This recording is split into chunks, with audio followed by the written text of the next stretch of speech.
On the 29th of May, as I said, 50 something mainstream economists signed a declaration of allegedly saving world economy, dealing with most burning issues of the modern world. And among the list of those who signed it, you would see what creme de la creme of all major economic European and American universities. All those who are quoted by economics media, journals, magazines, major TV channels. And if you go through this declaration, you'll be surprised. The spirit of that document is definitely that of Marxism and very big, what I call Leviathanism. Leviathan is there. Big government should do this and do that. And apart from that, there are two more events that pushed me to make a presentation of this kind.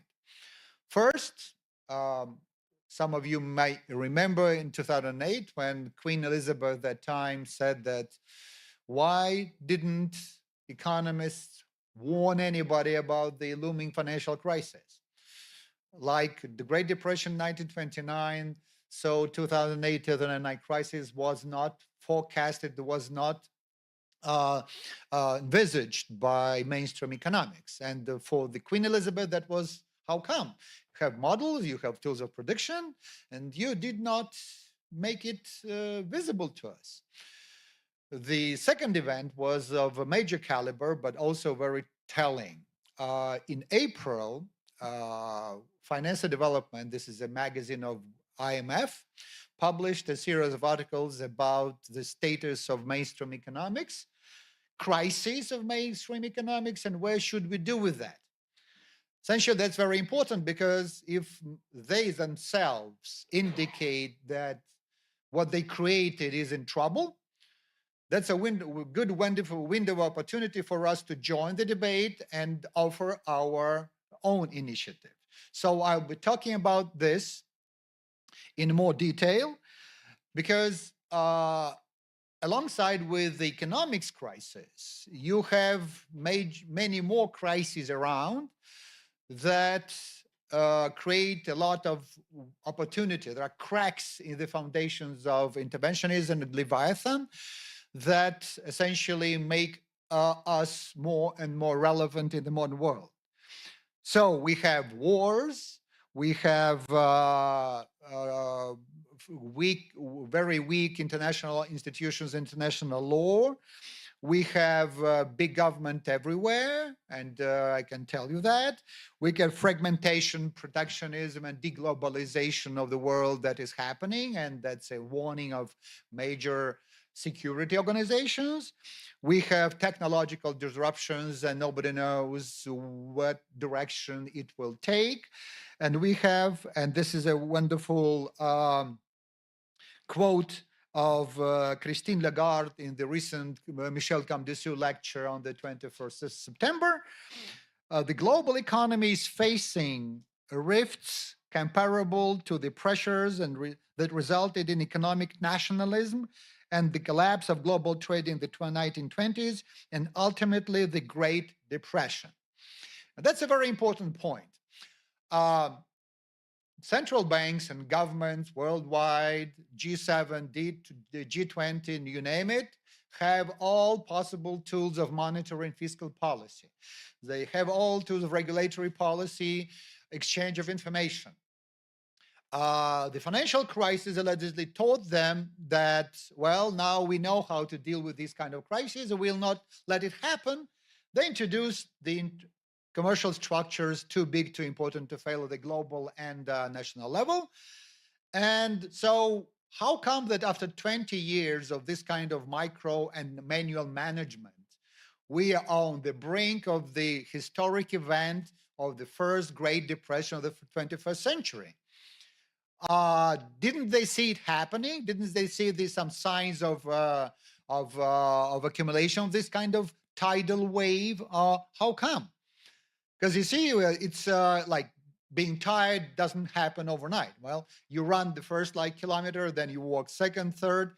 After the 10th kilometer, you're tired. So but you know how it goes on. Likewise with the economy. How come that major international organizations, institutions, think tanks, mainstream World Economic Forum missed this kind of accumulation of problems that we are on the brink of Great Depression? And it's not coming from Guido or from whoever, any other economists of Austrian school. That is coming from mainstream itself. They're pointing that out. So these are major crises in the air. Mainstream economics is in crisis. These are all quotes and statements from IMF magazines of different articles of mainstream economy themselves. They're professors of economics of major universities. So first, economics curriculum must be made to deal with real life problems. That's what Guido says. Mises said that we are about real life, not about some models. And professors of economics themselves say that what is taught at macroeconomics is not about real people. It's about Homo economicus. And we must get back to real life. Secondly, economics is the science of thinking in terms of models joined to the art of choosing models which are relevant to the contemporary world. John Maynard Keynes, nothing changed. People like that think in terms of models instead of thinking in terms of reality and homo agens. Master economist must possess a rare combination of gifts. He must be mathematician, historian, statesman, philosopher, who weighs shares of those things in an individual who calls himself an economist. Government who puts a stamp on his diploma, his credibility, his CV. And it's very subjective. We are in the world of the realm of subjective evaluation of people who call themselves economists and who give advice and recommendations. Economics can help only if it expands our collective imagination instead of reining it in. That's wonderful. Collective imagination, that's more about drugs than science. So how could possibly you think about science if you call about collective imagination?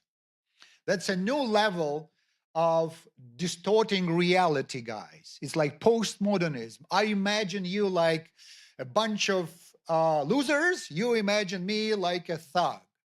So our imagination never meets each other. And the only way to do that, to have a government authority who says, yeah, this guy is right and this guy is wrong. So that's really goes beyond even the modern macroeconomics methodology. The need for drastic change in the economics discipline has never been so urgent. And this lady is used to advise Indian government. She's professor of American universities. And again, she's considered to be one of the most prominent voices in development economics. Again, she says that we must change it. Capitalism, and again, so they blame overwhelmingly capitalism for what we have today. And we should define capitalism as a system of voluntary, decentralized decision-making by consumers, investors, producers, entrepreneurs within their private property to achieve their subjective goals in the environment of open competition and international division of labor. That's the definition of capitalism, because fundamentally, freedom is the core of that, like ethical foundation of capitalism. Let's see how many free countries we have in the world today. We have, and this is this is it. So this is about political freedom and personal freedom. This is about economic freedom. And this is another criteria that I used to emphasize decentralization of decision making. That's government expenditures to GDP in 2023. You see, this gray area, these are countries with limited or hybrid political and democratic regimes, so they are not politically free. United Arab Emirates, Singapore, Taiwan, Ireland, South Korea, Chile, Mauritius, and Switzerland. These are all capitalist countries. If you go on, you see the reality, and it's very grim. 5 countries, 2.5% of the world, 1.2% of the population, and they make up $3.4 trillion, which is 3.2% of GDP. Essentially, 1.2% of the world creates 3 times more GDP than anything else. That's phenomenal. But can these people be to blame for monopolization, discrimination, too big to fail, protectionism, all these bad things that happen in the world economy? Of course not. And here we see that, again, imagination. Some people imagine capitalism the way they want. It's not about us being sincere, being fair, or scientifically valid in terms. It's not the case. That's why my hypothesis is that the problems of the world we're facing today, including concurrent financial crisis, all other crises, it's not the nature of capitalism as a system. That's the result of interventionism or Leviathan that we are having in the world.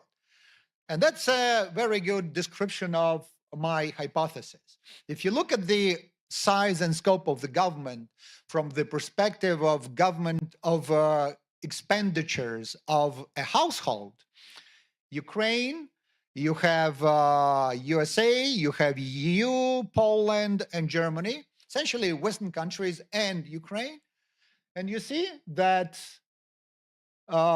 food and drinks, about $3,000, but if you have government burden, it's about $5,000 of 68% almost. And again, if you have utility, you have what I call regulatory tax, you have inflation tax, you have other taxes, you see the numbers. They're stunning. And the question we always ask as scholars, as economists, as citizens, if we pay 68% for the government, what do we get in return? Do we get security? No. Do we get freedom, as in case of Ukraine? No. Do we get investment opportunities? Do we get entrepreneurial, favorable business climate? No.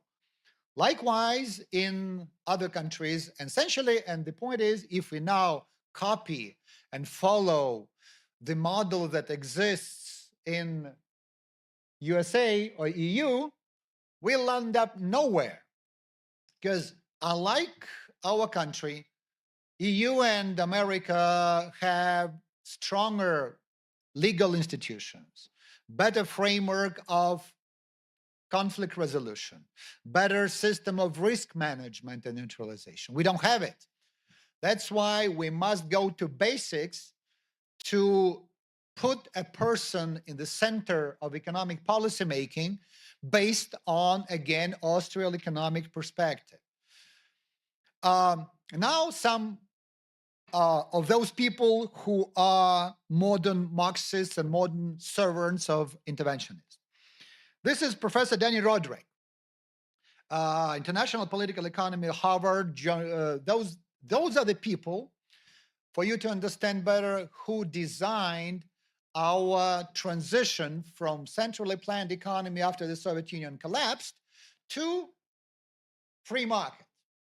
Essentially, these people, with their methodology, with their understanding of economics, were the ones to advise our governments, advise our central banks, advised and made curricula of all Ukrainian universities. Essentially, they were like missionaries for us, not only for Ukraine, but for post-Soviet, all developing world. And if you go to any country in Africa, in Asia, in Kazakhstan, in whatever, Albania.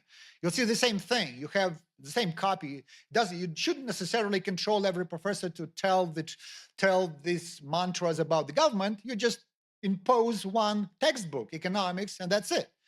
And this is the guy who is one of the major forces of Leviathan. Recent decades, mainstream economics has become closely associated with particular set of policies labeled neoliberalism. So they use neoliberalism in order to emphasize that we are having problems because of liberty, because of capitalism, because of the nature of entrepreneurship. Essentially, they put the blame on the innocent, and that is done by professor of Harvard University. And then look at the enumeration of the things that he is mentioning. Widening inequality within nations, climate transition, blind spots ranging from global public health to supply chain resilience. Global public health is a wonderful cliche. It's a new one of those new things that is used for the government to be more centralized and more powerful. Global health. If I have a toothache, I understand it. If you have a stomach ache, I understand it. What is global health issues? We saw that with COVID restrictions and the way that was dealt with, irrelevant to what scholars said. We see that with climate change and global warming, ignoring scholarly analytical papers, including Royal British Academy conclusions. So the thing is that we know this woke and cancel culture today. Mainstream economics used cancel culture tools against Austrian Economic School many dozens of years ago. That's why excommunicating Mises, excommunicating the debate that should go on, is the way to present kind of a consensus for scholars in developing countries. And that's one of the problems that we are Austrians portrayed as freaks, as people of like, oh, come on, we are all dinosaurs. Your academic school is long gone. Then thirst for power. That's another one interesting, important thing. We have Deaton, Nobel Prize winner. You saw the numbers. And he said, we emphasized free competitive markets too much. We must rethink our glory and our dedication to free market. This is the guy who omitted, who did not notice the growth of the government and huge, severe government interventionism. So again, focusing on technocratic approach like neoclassical economists do, again, he never mentioned in many of his presentations Austrian approach, which is individual-centered. The next. How little they really know about what they imagine they can design. That's about a well-known quote of Hayek, but no way to predict financial crisis. But again, we understood less than we thought. That's a wonderful thing. So they want to design models, not only national, but global model level, with many more factors that are valid without knowing what they really mean and how they interact with each other. And that's what Hayek told us when he had a discussion with Keynes about his model, which was much more simple. Self-exposure of mainstream scientific economics. That's another lady, Diane Cole, professor of public policy, University of Cambridge. And again, she enumerates herself those faults of mainstream economics that Guido and all Austrians do. Look at that. That doesn't work. The parameters they use to describe reality that don't exist. So it refers to perfect competition. It refers to externalities, to fixed preferences. The world is not what they see. The world is absolutely different. What they study is not human behavior. It's not humans. They study the world of make believe. It's Alice in Wonderland. Uh, Again, we have a person who is very eloquent in describing stupidities of mainstream economics and the assumptions. At the same time, his methodology is different from Austrians. So John Cochrane from Hoover Institution, he said that, well, when you mix politics, psychology, law, any other sciences and economics, you don't make it better. If you combine borscht with solyanka, with broth, with whatever, does it make borscht better? Of course not. Likewise here. Now there is a tendency to somehow increase this number of ingredients to make it closer to people, which is a bad, very bad economics, very bad science. And again, at the same time, unlike Mises and Austrians, he believes that empirical testing is a method that could be used in economics, which Austrians don't agree with. What mainstream economics offer? That's one of the boxes examples of how to translate ideas into like political perspectives. Look at that. Libertarians, strict. You have inclusive growth. Again, very popular concept in our part of the world is third way. Like middle of capitalism and socialism. Let's make our not just focus on economic growth, but on inclusive growth. And how come? What is the difference? The difference is that we have ecological dimension, we have other forms of dimensions. So this is it. So we are described as radicals, as people who think only about like money, very kind of brutal things. Likewise, these are green progressives there for nationalization like Marxists to the core, and let's have something different. Another model is also very interesting, it is called donut economics. Mainstream offers, it takes a couple of bottles of vodka on one box of beer to understand what it is. Because look at that, look at the number of factors, and all these factors are so big, so poorly shaped that you can hardly find two persons to agree on a common interpretation of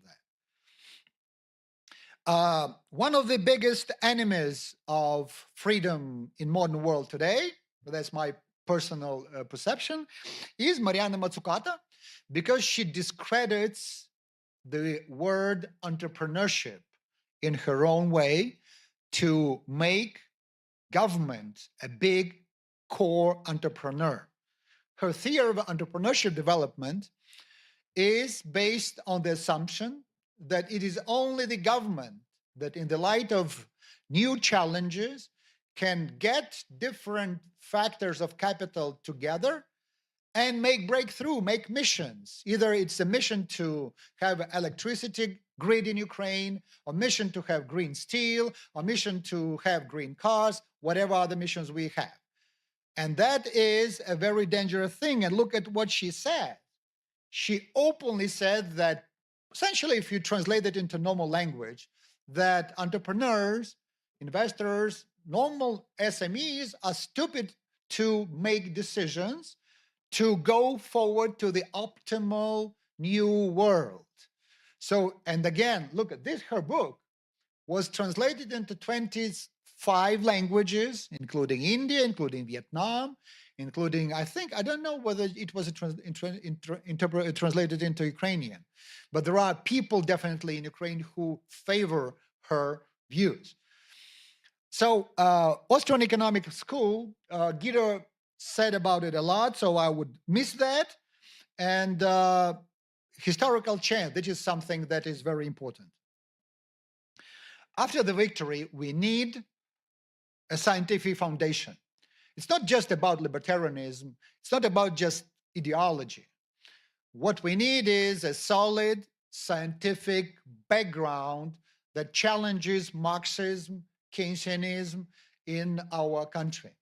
We need that not only to build the foundation of prosperity for ourselves, but to show the example to the whole world, developing emerging countries, post Russian broken empire, or people that would live on so called bogs there, so that we see Ukraine is a pioneer in the new approach to economic policy making. And Austrian Economic School definitely is the source of such knowledge.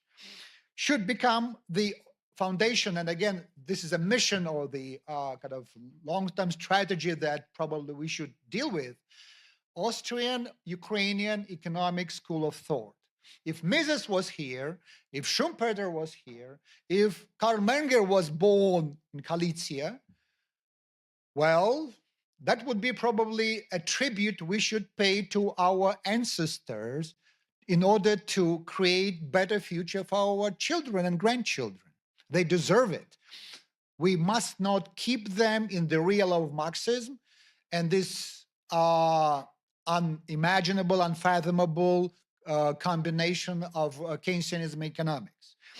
And we should challenge, as there is a debate that economics doesn't function, we should offer something that does function. So what functions is definitely a transition from what we have to the future. And what we need is a Ukrainian part of the whole of Austrian Economic School fame. You see those wonderful people here? All of them are Austrian, some of them are more criticized than others. And that's a vacant spot for you guys. Old and young, Lviv, Kharkiv, Kiev, Vinnytsia, Chernovtsi, Nikolaev, of course, all these wonderful cities of Ukraine. And there is no reason for us not to become pioneers of this new development theory based on Austrian school for us and for the whole world. Thank you very much. Все буде Україна, АЕС буде з Україною.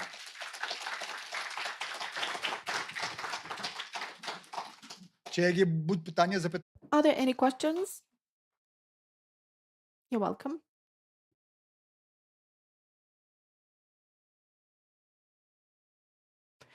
Thank you for your presentation, and my question is as follows. You have enumerated those leaders, opinion leaders from Western universities who follow the ideas that differ from the Austrian school and from our ideas. So what about their cases? Do they analyze in those cases, because they are supposed to save the humanity, are they analyzing this military factor? Are they taken into account because we have war in Ukraine, in Israel, the Chinese threat is on the rise? So generally, do they include this externality? Do they include this factor? And how are they trying to save in the background of those factors? Thank you for the question. When you will have a look at what the Western countries did in the year 2021 and 22. Just have a look at the report at the security conference because they faced the question, what are the major threats? And the threat of Russia was not mentioned by any single country of the West. So that's an intellectual and analytical impotence, but it may also result from thinking in the cage or tunnel thinking when they are zombied and they think within the paradigms created by the Russian propaganda and mainstream.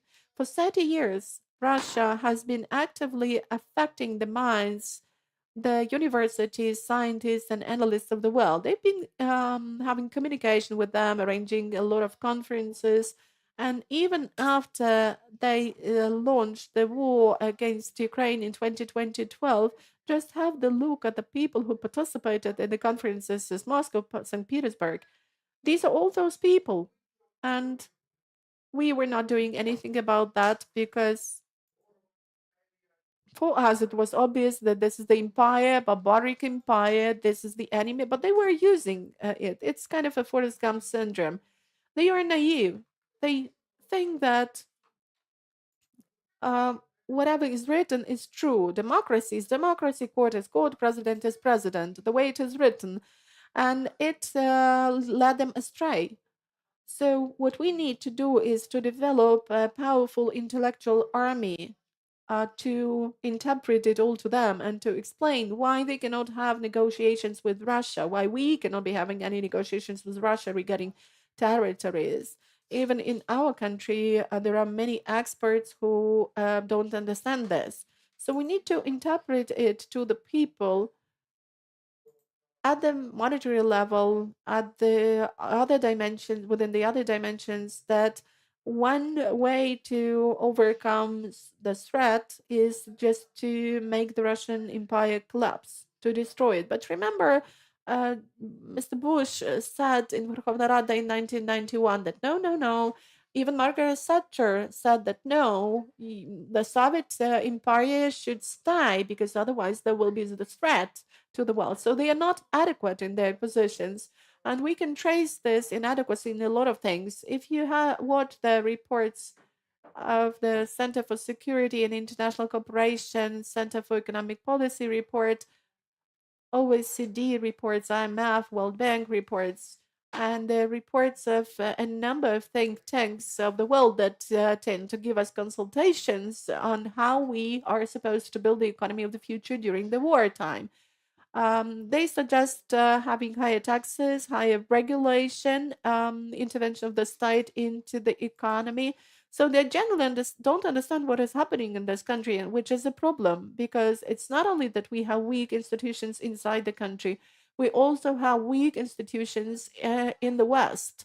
The West itself is the cause of many problems. And if it was the Austrian like liberty loving West, Russia would be different.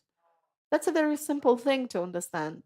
Even if we take sanctions, when they were introduced against Russia, those sanctions still earned Russia to earn $600 billion. How was it possible?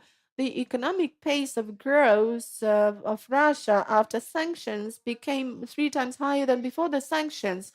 3.6% of GDP of growth after the sanctions. Give me a break, guy. But when we have Burns, Sullivan, and any other person, well, what other things could we expect? I'm Oleg Berehinsky. I've got a question to you, Yaroslav. Do you think that we are facing the paradox of capitalism here?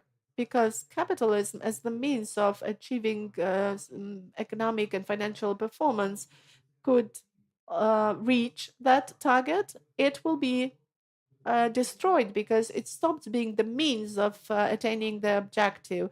So, to level it, we should have the resurrection of this capitalism, which will lie in the fact that this donut economy should give back what has been taken away from the competitive environment. Because capitalism, when it reaches that stage to resurrect, it should start performing social or other functions instead of becoming financial means, because then it will be able to gain the resources. Well, thank you for the question.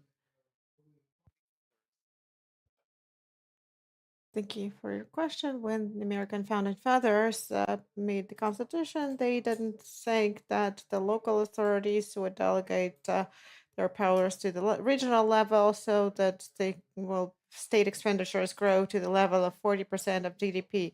So this is a question not only to the economists, it's also to the a question to the lawyers and also people from other fields, how to create such a straitjacket so that the state will actually well works rationally with its resources. And wrote a book where I suggested how it could be done. There are six parameters, like the limitation and the growth of the state. So that it doesn't become Leviathan and does indeed itself no decrease of state expenditures, inflation, and also um, the national debt, also the limitation of resources and assets owned by the state, and some other parameters. So when we spell this all out, we will be able to minimize the populism in our country. If we did it after the Orange Revolution, when Yushchenko came to power, if we had done it then, we wouldn't have Pat Yanukovych then Poroshenko or Zelensky 2019, when we had the mono majority in the parliament, and it could have been adopted. There were no vision, no programs how it could be implemented. It was more of the populist, more of the performance and so on. But when we produce a really academic product, scientifically grounded, this will be our chance for the victory.